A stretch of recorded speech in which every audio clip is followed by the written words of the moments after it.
எல்லாருக்கும் வணக்கம். இன்னைக்கு ஒரு சூப்பரான ஒரு இன்ட்ரெஸ்டிங்கான அவேர்னஸ் பதிவு தான். CLF பல்ப்ஸ் பற்றி நம்ம கேள்விப்படல. இன்னைக்கு நிறைய அதுதான் யூஸ் பண்ணுறோம். முன்ன காலத்துல எல்லாம் டியூப் லைட் யூஸ் பண்ணுவாங்க. இப்போ நம்ம CLF பல்ப்ஸ் தான் யூஸ் பண்ணுறோம். அதில் என்னென்ன இருக்குது அந்த பல்பில் இருக்க சப்ஸ்டன்ஸ் அப்படின்னு பார்த்தீங்கன்னா மெர்க்குரி, ஆர்சனிக், துத்தநாகம் போன்ற விஷத்தன்மையுடைய பொருட்கள் அந்த பல்புக்குள்ளே இருக்குது. ஏதோ ஒரு கட்டத்தினால அந்த பல்பு உடஞ்சிருச்சு அப்படின்னா உடனே பதட்டப்பட்டு பக்கத்தில் போய் அந்த பல்பை எடுக்கிறதுக்கு முயற்சி பண்ணக்கூடாது. ஏன்னா அது எல்லாமே ரொம்ப டாக்ஸிக்கான விஷயம். இதை நான் சொல்லலைங்க, பிரிட்டிஷ் சுகாதாரத்துறை ஒரு எச்சரிக்கையாகவே விடுத்திருக்காங்க. இந்த CLF பல்ப் உடஞ்சதுன்னா அதை எப்படி நம்ம பாதுகாப்பாக டிஸ்போஸ் பண்ணணும் அப்படிங்கிறதையும் இந்த வீடியோவில் நான் சொல்கிறேன். இப்போ நீங்கள் என்ன பண்ணுறீங்க, ஏதோ ஒரு கட்டத்தினால அந்த பல்ப் உடஞ்சிருச்சு அப்படின்னா ஐயோ அப்படின்னு பதட்டப்பட்டு உடனே போய் அந்த பல்பு கிட்ட யாரும் போகக்கூடாது, அந்த இடத்த விட்டு உடனே வெளியேறணும் அப்படின்னு பிரிட்டிஷ் கவுன்சில் நமக்கு எச்சரிக்கை விடுத்திருக்காங்க. எதனால அப்படின்னு பார்த்தீங்கன்னா இந்த மெர்க்குரி, ஆர்சனிக், துத்தநாகம் இதெல்லாம் உடலுக்கு மிக மிக தீங்கு விளைவிக்க கூடியது.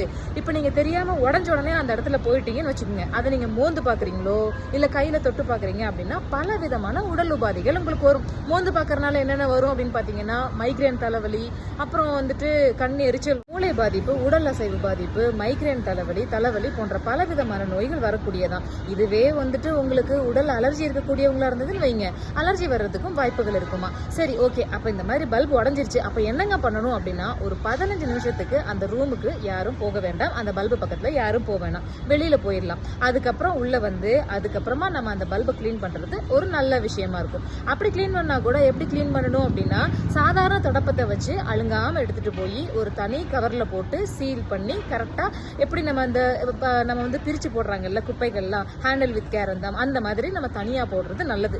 அப்படி போட்டோம் அப்படின்னா நம்ம கிளீன் பண்றவங்க அதை சரியா ஹேண்டில் பண்ணி, ஏன்னா அவங்களுக்கும் பாதிப்பு வரக்கூடாதுல்ல, ஹேண்டில் பண்ணி அதை கொண்டு போய் ஒரு சேஃபா அவங்க டிஸ்போஸ் பண்ணிடுவாங்க.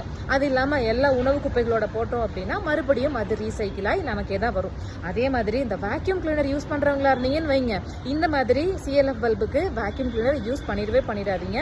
ஏன் அப்படின்னா இந்த வேக்யூம் கிளீனரை நீங்க மறுபடியும் வேற ரூம்ல நீங்க போய் பயன்படுத்தும் போது அந்த இடத்துல எடுக்கப்பட்ட, அதாவது உறிஞ்சி எடுக்குது இல்லைங்களா, அது அதோடைய உள்ள இருக்கக்கூடிய சப்ஸ்டன்ஸ் எல்லாம் படிஞ்சிருக்கும். மறுபடியும் நீங்க வேற இடத்துல பயன்படுத்தும் போது அந்த இடங்கள்ல இந்த துத்தநாகம், நம்மளுடைய இந்த கெடுதல் விளைவிக்கக்கூடிய இந்த பார்ட்டிசில்ஸ் எல்லாமே அங்கங்க படியறதுக்கான வாய்ப்புகள் இருக்கும். அதனால பல வியாதிகள் வர்றதுக்குமான வாய்ப்புகளும் அதிகமா இருக்கும். ஸோ எனக்கு தெரிஞ்ச விஷயத்த உங்களோட நான் ஷேர் பண்ணிக்கிட்டேன். உங்களுக்கு தெரிஞ்ச விஷயத்த நீங்களும் உங்க ஃப்ரெண்ட்ஸோட ஷேர் பண்ணிக்கோங்க. மறுபடியும் நம்ம அடுத்த வீடியோ சந்திக்கலாம். இப்போ நான் போயிட்டு வரேன். பாய்.